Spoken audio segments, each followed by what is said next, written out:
And the parents show that, as far as their parents are concerned, 72% say schools are going in the wrong direction. What more can you say? Thank you. Does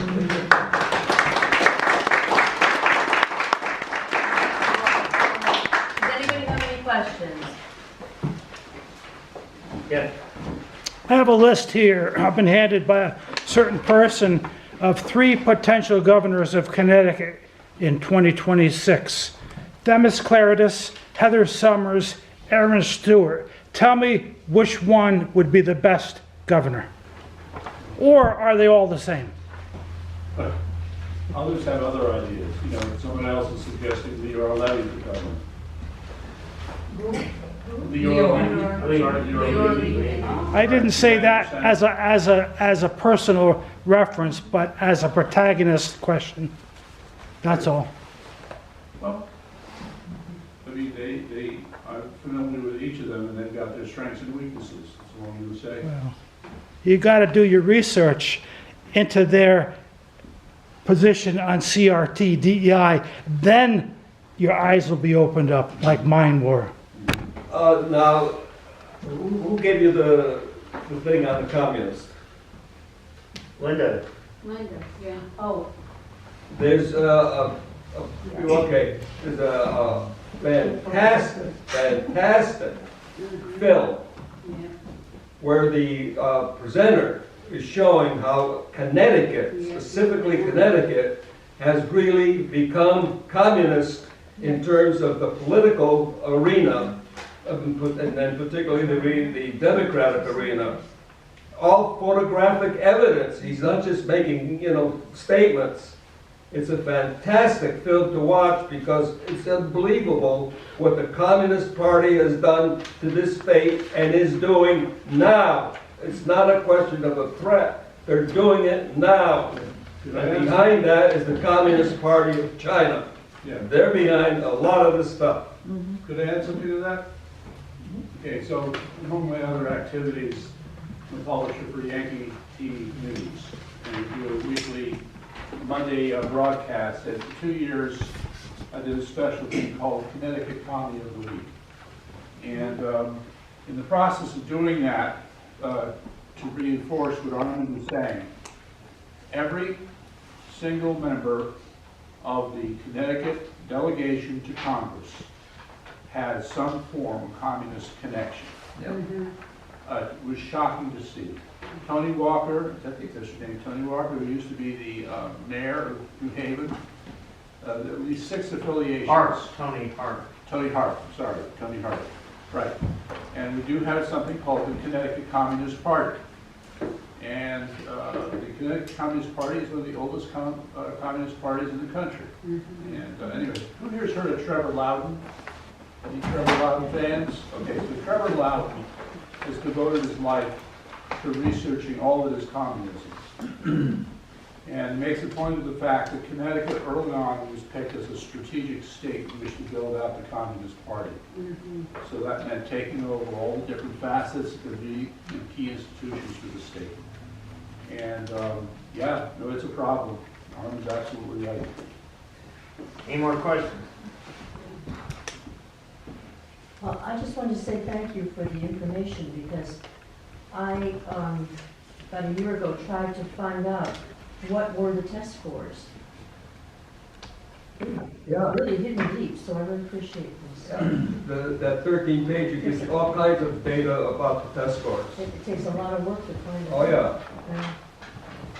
I mean, you can tell that watching kids not knowing how to make change, they don't know how to read a clock, they can't spell.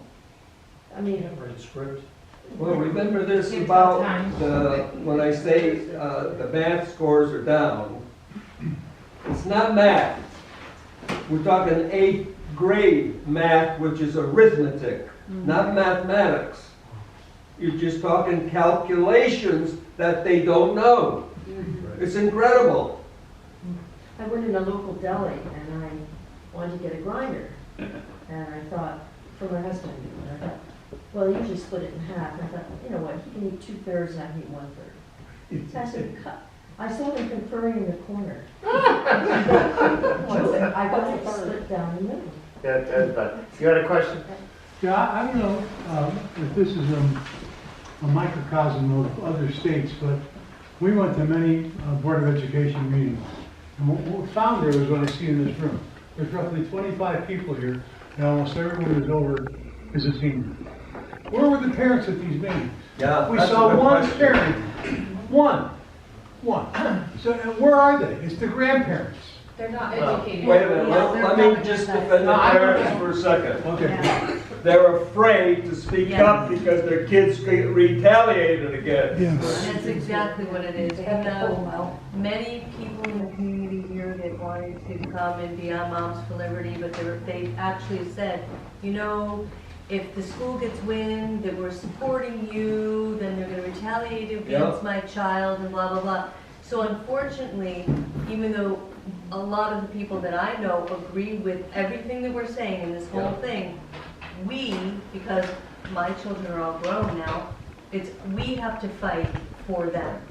Because unfortunately, the parents can't do it because they're between a rock and a hard place. Very few parents like yourself will actually draw that line. Because the kids end up, they don't make the team, they don't, they're ostracized for this. You opt them out of a CRT class, they make it very uncomfortable then if they're the one or two that are opted out. And whose kid wants to look different? In Guilford, in 2021, we had 5 parents that ran for the Board of Education. One of them was Bill Manzana. Their kids were vilified, all right? They were stabbed with pens, they were pushed over walls, they were accused of sexual assault. I mean, so much so that 3 of them filed a lawsuit in conjunction with a group called We the Patriots, all right? We the Patriots, that did it pro bono. But they expect to win that suit. And what they expect them to, this was a suit against the superintendent, at the principal, and the Board of Education. So when they come to them to make a plea deal, they're going to ask all of them to resign, all right? And when they won't do it, they're going to ask for a cash settlement so large that it exceeds the insurance policy for the town, and that if they win, which they expect to, they're going to use that money to have a fund so that parents can do lawsuits against the school. It's going to be great. So, but what you're saying is absolutely right. Let me add this because I think it's important. I lived in Guilford for 37 years. My wife was an assistant superintendent.